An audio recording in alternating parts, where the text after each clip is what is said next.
کہتے ہیں مشاعر انسان کہ اس کے آلات حواس کو مشاعر کہتے ہیں. کیا کہتے ہیں؟ مشاعر کا لفظ قرآن پاک میں بھی مشعر الحرام، مشاعر حواس. اس کا مطلب تو یہ ہے کہ اس دھوکے کے اوپر جو سزا ان کو ملنے والی ہے اور جو ان کو نقصان ہونے والا ہے وہ بالکل سامنے ہے، محسوس چیز ہے. لیکن محسوس چیز کو بھی یہ نہیں سمجھتے ہیں، اتنے بیوقوف ہیں اور اتنے گویا کہ غافل ہیں.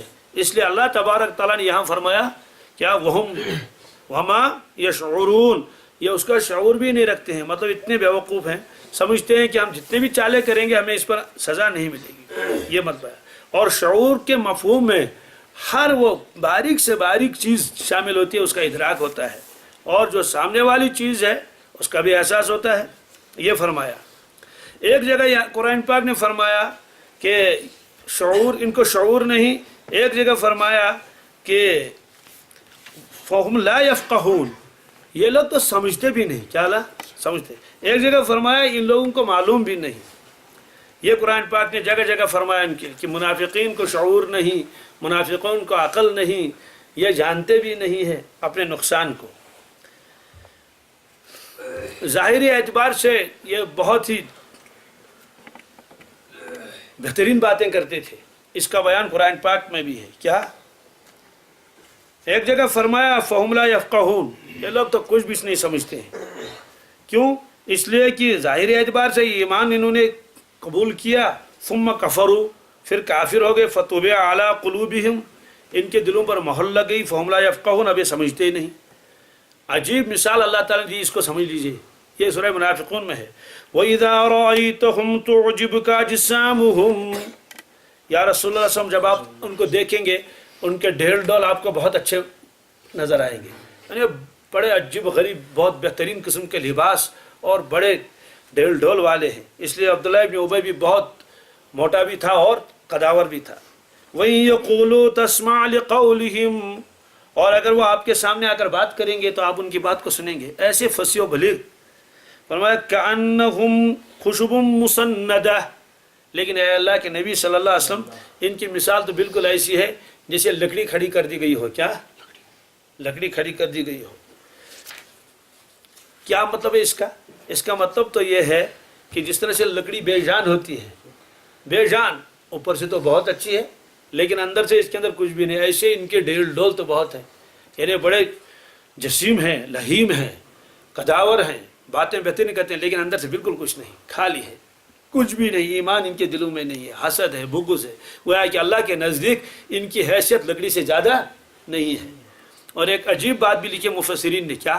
لکڑی جب کام میں لائی جاتی ہے تو کہیں نہ کہیں لگا دی جاتی ہے، لیکن بیکار لکڑی کو ایسے کھڑا کر دیا جاتا ہے. تو گویا فرما دیا اللہ تبارک نے بیکار قسم کے ہیں. کس کے؟ یہ فرمایا کأنہم خشب مسندہ، ایسی لکڑی ہے گویا جس لکڑی کو آپ نے کھڑا کر کے یوں رکھ دیا ہے. بس ان کی مثال تو ایسی ہے. یعنی جسیم ہیں اور باتیں بہت بہترین کرتے ہیں. اور آگے ایک جگہ فرمایا هم الذين يقولون لا تنفقوا على من عند رسول الله حتى ينفضوا، یہ لوگ تو ایسے ہیں یہ کہتے ہیں آپس میں ایک دوسرے سے خرچ مت کرو ان لوگوں کے اوپر جو رسول اللہ صلی اللہ علیہ وسلم کی خدمت میں ہیں، خرچ ورچ بند کر لو، حتى ينفضوا، یہاں تک کہ یہ بھاگ جائیں گے، منتشر ہو جائیں گے. اس کا کیا مطلب ہے؟ اس کا مطلب یہ ہے ایک جنگ کے موقع پر، وہ غزوہ ہے، غزوہ بنی مستلق، اس میں اللہ کے نبی جب واپس آ رہے تھے تو ایک جگہ پانی لے رہے تھے، صحابہ کرام وضو بنا رہے تھے، پانی پی رہے تھے. اس میں دو صحابہ کے آپس میں ذرا سی تکرار ہو گیا آپس میں. ایک مہاجر تھا، ایک انصار تھا. تو اس پر مہاجر جو تھا اس کے ساتھ دو چار ساتھی اور بھی مل گئے، ادھر سے انصار جو تھا اس کے ساتھ دو تین ساتھی، آپس میں تو میں ہونے لگی. تو اللہ کے نبی سے فرمایا یہ شور کیسے ہو رہا ہے؟ انہوں نے کہا حضرت اس طرح بات ہو گئی. اچھا، زمانے جاہلیت کی طرح. پھر کرنے لگے. بہرحال بات ختم ہو گئی. عبداللہ ابن ابی بھی اس جنگ میں ساتھ اس لیے گیا تھا اور منافقین بھی تھے، ان کو معلوم تھا کہ آج مال غنیمت بہت ملے گا، تو مال غنیمت کے لالچ میں وہ گئے تھے. اب جب دیکھا اس نے کہ ایک انصاری ہے اس کے ساتھ ایک مہاجر نے تو میں کی، تو بس اس کو موقع مل گیا بھڑکانے کا. کس کو بھڑکایا؟ انصار کو. کہنے لگے کہ ان پر خرچ کرتے ہو تم مہاجرین پر، دیکھو کیا کر رہے ہیں، آگے جا کے دیکھیں گے یہ کیا حال کریں گے تم لوگوں کا، اس لیے ایسا کر لو، ان پر کچھ بھی خرچ مت کر لو.